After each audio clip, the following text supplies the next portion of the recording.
അങ്ങനെ നമ്മുടെ വെക്കേഷനൊക്കെ ഇവിടെ കഴിഞ്ഞു. ക്ലാസ്സൊക്കെ തുറക്കാനായി. കുറേ കാലത്തെ മടി പിടിച്ച ദിവസമൊക്കെ കഴിഞ്ഞിട്ട് ഇനി വീണ്ടും ആ സ്കൂൾ ലൈഫൊക്കെ തന്നെ കിടക്കുന്നത് വല്ലാത്തൊരു ടാസ്ക് തന്നെയാണ്. ആകെ തകിടം പറഞ്ഞ് കിടക്കുന്ന റുട്ടീൻസൊക്കെ ചേഞ്ച് ചെയ്തിട്ട് പഴയ പോലെ ഒന്ന് റിക്കവറായി വരിക എന്നുള്ളത് അത്ര എളുപ്പമുള്ള പണിയല്ല. അതുകൊണ്ട് തന്നെ ക്ലാസ്സൊക്കെ തുടങ്ങുന്നതിന് മുമ്പ് കുറച്ച് പ്രിപ്പറേഷൻസൊക്കെ നമുക്ക് ചെയ്തു വെക്കണം. ഞാനിതിനെക്കുറിച്ച് ആലോചിക്കൽ തുടങ്ങിയിട്ട് കുറച്ചായിട്ടുണ്ട് എന്നുണ്ടെങ്കിലും അവസാനത്തേക്കാണ് ഒക്കെ ഒന്ന് റെഡിയായി വന്നത്. ഇപ്പോൾ കുറച്ചായിട്ട് മോർണിംഗ് എന്നൊക്കെ പറഞ്ഞു കഴിഞ്ഞാൽ ഒരു 10 മണി 11 മണി ടൈമാണ്. ഇനിയിപ്പോൾ അങ്ങനെ ഒന്നും ആയാൽ പറ്റൂലല്ലോ. ക്ലാസ്സൊക്കെ തുടങ്ങിയാൽ പിന്നെ 7 മണിയാകുമ്പോഴേക്കും ഫുൾ റെഡി ആയിട്ട് വീട്ടിൽ നിന്ന് ഇറങ്ങേണ്ടി എന്നാലേ കറക്റ്റ് സമയത്ത് നമ്മൾ ക്ലാസ്സിനെത്തുള്ളൂ. പക്ഷേ ഈ തണുപ്പത്ത് രാവിലെ എണീറ്റ് റെഡിയാവുക എന്നൊക്കെ പറയണത് ആലോചിക്കാൻ പറ്റാത്ത കാര്യമാണ്. ഇനിയിപ്പോൾ എന്തായാലും അതൊക്കെ സഹിച്ച് അങ്ങോട്ട് മുന്നോട്ട് പോവുക, അത്രേ പറയാനുള്ളൂ. ഞാനാണെങ്കിൽ ഇനി +2ക്കാണ്. അപ്പോൾ ഇപ്പം തന്നെ നോക്കിയാലേ അപ്പോഴത്തേന് എന്തെങ്കിലുമൊക്കെ ആവുള്ളൂ എന്നുള്ളൊരു ധാരണ എനിക്ക് തന്നെ ഉള്ളതുകൊണ്ട് ഞാൻ യൂട്യൂബിലെ ക്ലാസ്സൊക്കെ കണ്ട് ചെറിയ നോട്ട്സൊക്കെ ഉണ്ടാക്കിയിട്ടുണ്ട്. ഇതിലൊന്നും എനിക്ക് തീരെ വിശ്വാസമില്ല. കാരണം എന്താണെന്ന് വെച്ചാൽ ഏറിപ്പോയ 2 ദിവസം അതന്നെ അത്രയ്ക്ക് പ്രതീക്ഷിച്ചാൽ മതി.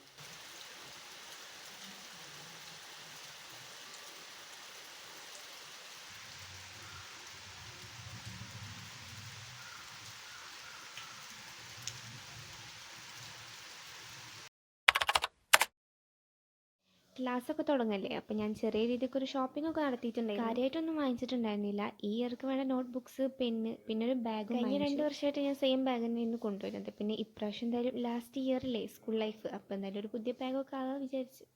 നെക്സ്റ്റ് ഭയങ്കര ഇമ്പോർട്ടൻ്റ് ആയിട്ടുള്ളൊരു കാര്യമാണ് യൂണിഫോമൊക്കെ വാഷ് ചെയ്ത് വെക്കുക എന്നുള്ളത്. പുതിയ യൂണിഫോം എടുത്തിട്ടുണ്ട്, എന്നാലും പഴയത് ഞാൻ യൂസ് ചെയ്യുന്നുണ്ട്.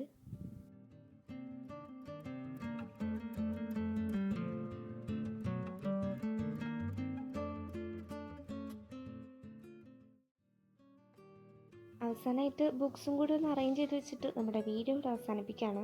പിന്നെ നമ്മൾ ഫസ്റ്റായിട്ട് അപ്ലോഡ് ചെയ്യുന്ന ലോങ് വീഡിയോ ആണ്. അപ്പോൾ സപ്പോർട്ട് ചെയ്യാനായിട്ടൊന്നും ആരും മറക്കണം. പിന്നെ എല്ലാവർക്കും ഹാപ്പി ആൻഡ് സേഫായിട്ട് ക്ലാസ്സിനൊക്കെ പോകാൻ പറ്റട്ടെ എന്ന് പ്രാർത്ഥിച്ചുകൊണ്ട് ഞാൻ ഈ വീഡിയോ ഇവിടെ അവസാനിപ്പിക്കുകയാണ്.